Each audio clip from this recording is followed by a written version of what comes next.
Have you ever been curious who to pick in Battle Royale and whether or not you're picking a good team?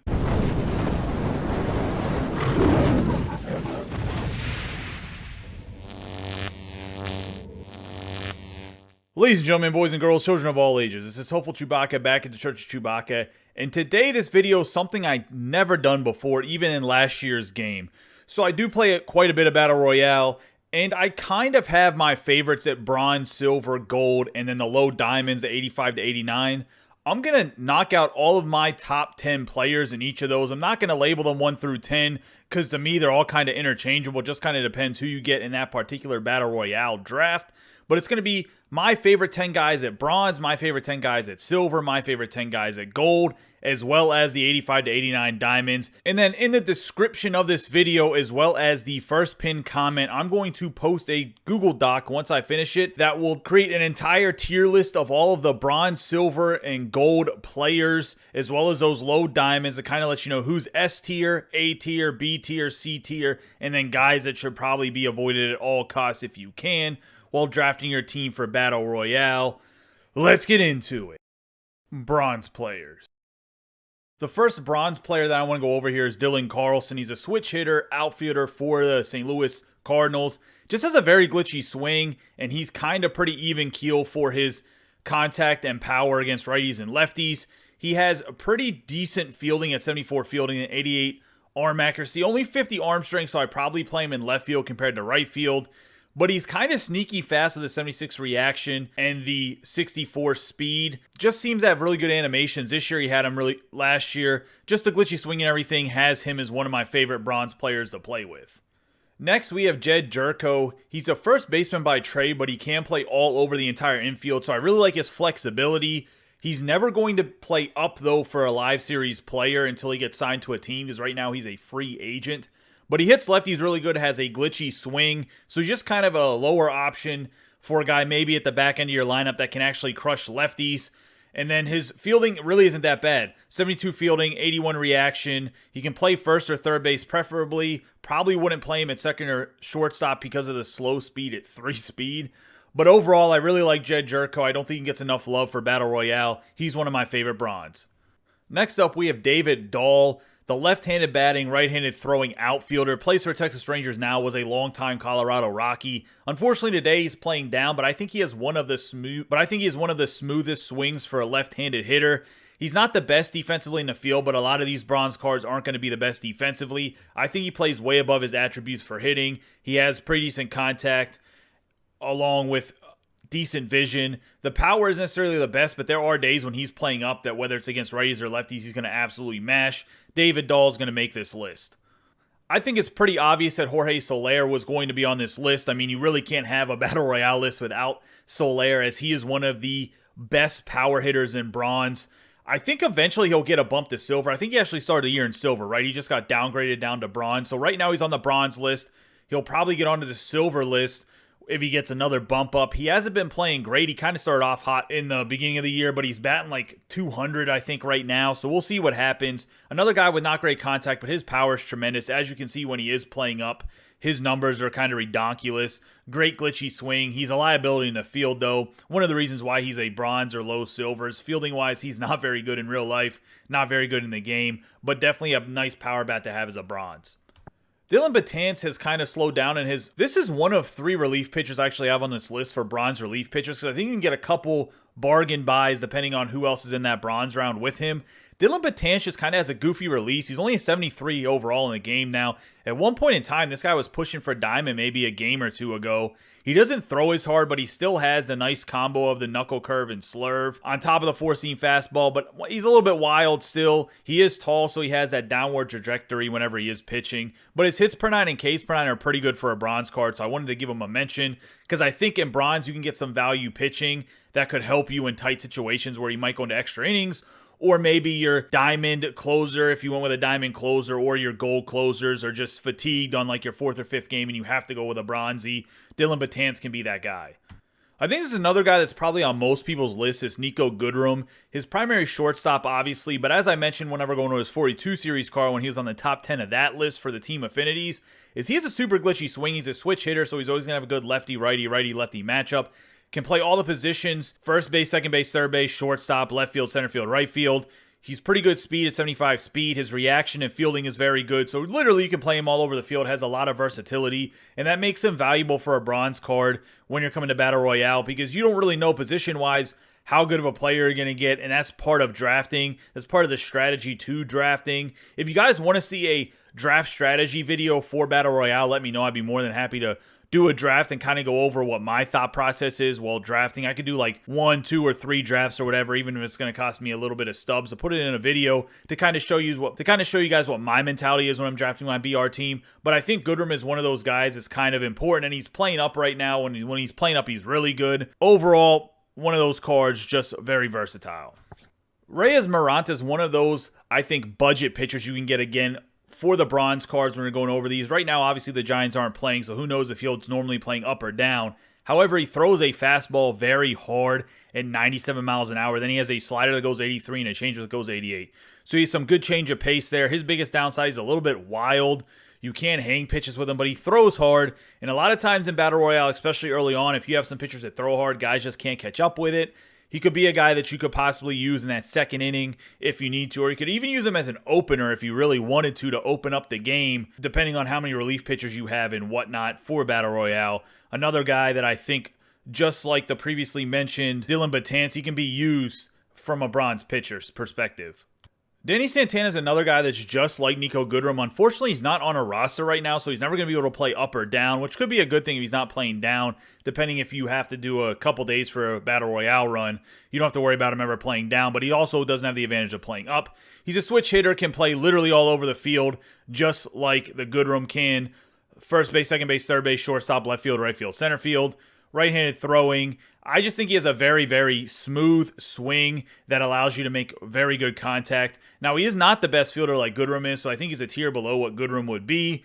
I do think there are some guys that are more platoon guys that will definitely be on the tier list that I'll make that I didn't want to include in this, because these are guys you can put somewhere in the field that have a lot of use, and that's kind of what I went with. There are definitely some lefties that will be that we're getting to here that could definitely crush the cover off the baseball and help you guys out. Ryan McMahon is obviously crushing the ball. He had the tops now already. That diamond card's pretty darn good card. He's left-handed batting, right-handed throwing, as many of you know. He can play first base, second base, and third base, so a little bit of versatility. He's been playing like 5 stars a lot lately. On top of, he has a very good swing, a lot of good power. Very good power on top of his contact not being that bad in the 50s for a bronze card. And the fielding's really pretty decent. 72 reaction, 67 fielding for a bronze. Not too bad. McMahon's going to make this list. There are some other lefties that I want to just throw in here as honorable mentions that I'm not going to go over at all or really show. And that's going to be Schwarber and Pedersen. They're not going to make this list because I think they're A tier or B tier players, because of the simple fact that they don't have position versatility. Well, Schwarber, I think, can still play catcher, but they just are only platoon guys. I try to keep platoon guys out of like what I feel are S tier type of players in bronze, because if you have to platoon them, it's only certain situations, and if you don't get that situation, you're going to have to switch somebody else out, which you could possibly do, but there are some guys on that type of list that I'll definitely mention whenever I make the tier list about whether or not they're platoon guys. The last player for bronze that I want to mention is Emmanuel Clase, and he throws right-handed. The biggest thing for him is he has a cutter, slider, and four-seam fastball. Now, his four-seam fastball obviously goes very hard. The thing is, his cutter has a lot of movement on it, as you'll see.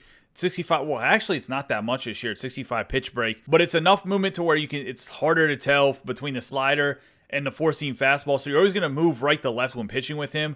But the big thing for him is that he has outlier 1. So that cutter is going to go about 100 miles an hour, which can make it just devastating to try to hit. And like I said, throwing hard, having the 3 different pitch speeds can mean something, especially when there's 2 pitches that kind of move the same, where the cutter will move and the four-seam fastball will stay the same. So Clase is going to be the bottom. So Clase is going to be at the back end of this list. I do think, though, his 9s aren't that great. I'd rather have the Maranta. I'd rather have the Maranta or the Betances before I have this Clase if I had to pick.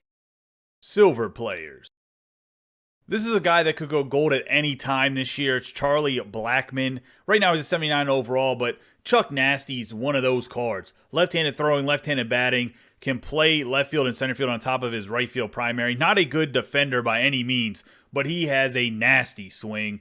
He has good power for a silver, and then he has great contact. The vision is pretty good as well. Chuck Nasty's has to be on your silver list, I think, for anybody. A guy that just became eligible for the silver list, Eugenio Suarez. He can play shortstop. That's actually kind of his primary this year. I think he's playing more shortstop than third base, if I'm not mistaken. I haven't watched the Reds that much. If you're a Reds fan, let me know if I'm correct about that. But his primary is still third base in the car, can play first base as well. His attributes, man, his power is ridiculous. Going to be 87 plus, whether he's playing up or not. Then his contact isn't the best, but whenever you make contact with his swing, it goes a ton. He drives the ball in the air. He has a very good arm. His fielding's halfway decent at 65 fielding, 70 reaction. And the versatility of being able to play shortstop and a power hitter in Battle Royale is very big, but you'll probably want him at third base depending on what third baseman you get the draft.